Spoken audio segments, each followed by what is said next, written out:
I've always wanted to record. It's been an absolute dream of mine. It's amazing to be able to perform a piece differently in every concert, but a recording forces you to get the best possible vision of a piece that you feel at a particular moment, and I think it's so interesting to be able to get that recorded. Both Robert King and David Heinert are such fine musicians in their own right, and so it becomes more like a collective interaction and exchange of ideas. So the whole process becomes so much fun.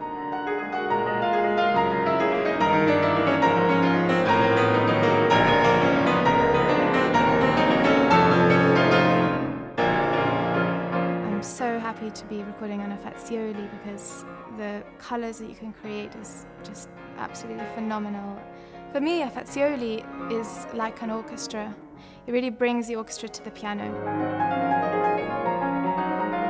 I really wanted to record Rachmaninoff because I wanted to record the composer that I really love to play more than any other. Rachmaninoff for the piano is for me like Mahler is as a symphonist. For me, Rachmaninoff brings the orchestra into his piano writing. This is what has really attracted me to his music, and especially to the Second Sonata and the Corelli variations. They're such symphonic works.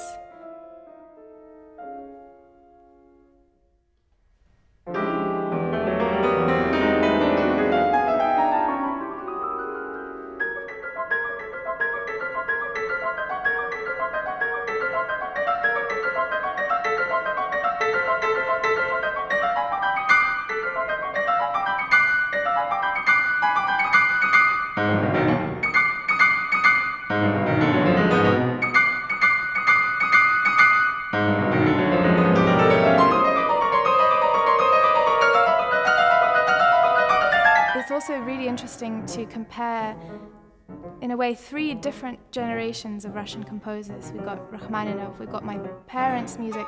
You know, my parents knew Shostakovich, they knew Schnittke very well, and they come out of all of this Russian tradition of music. And then, of course, I'm the product of them.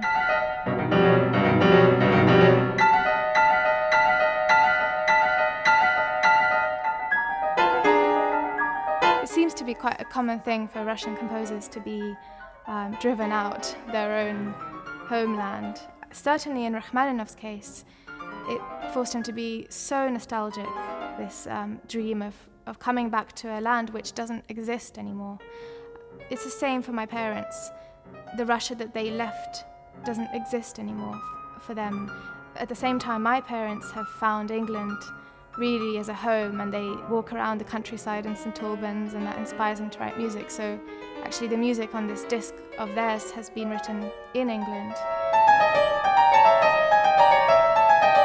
Recording my parents' music and playing it in general really brings us closer together.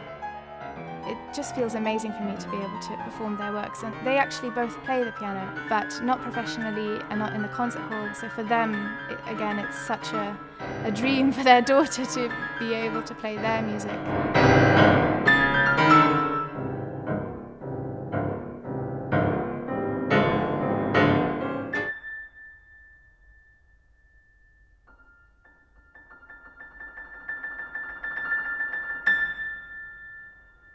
I started composing about the same time as I started playing the piano. As soon as I could read notes when I was 6, I started to compose tunes, which initially my father would write down for me, as I didn't really know how to notate. And then after a while I learnt notation, and when I applied to the Purcell School as a pianist, they immediately offered me second study composition lessons. Growing up in England, for me, I felt complete freedom and happiness and pure joy. I think the difference in my music to my parents' music is that you can hear that pure joy and you can hear the happiness. And my piece on this CD, I think, probably provides the biggest contrast because it is a light piece. I think that it's very tempting for a composer to want to keep on perfecting their works like an artist would want to add layers to his painting. But I think it's important at some point to be able to let go. And I don't think there's anything as special and as fresh as that initial time when one has that thought and writes it down.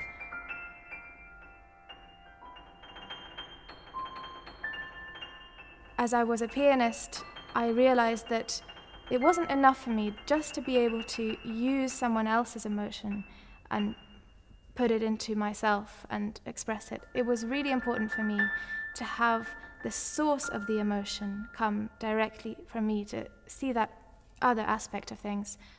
And I very quickly realized that I cannot be one without the other.